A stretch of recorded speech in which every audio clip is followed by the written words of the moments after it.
Sanga, nag-break kami ng concrete para sa tapping beam. Yan, pag na-level na yan, lilinisin. Yan, i-break muna na, i-break yung mga konkreto na yan, yung mga sanga. Nandun. Nandun sa natapos namin buhusan. Diretso lang yung pag-break ng concrete para pag nag-prepare ng mga carpenter at saka mason. Lalagyan na ito ng lane concrete. Kaya rin ang lane concrete, maglalagyan na sila ng shutter. Yan. May-break muna namin ito ng minipet dito sa hanggang doon sa cut-off level.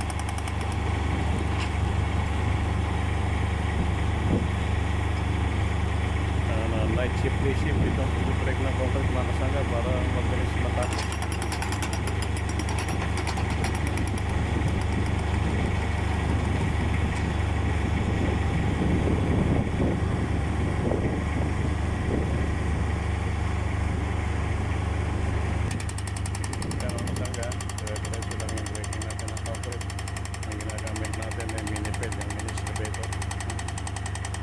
Ayan yung mga durog na yun, na-break na ng malaking na excavator.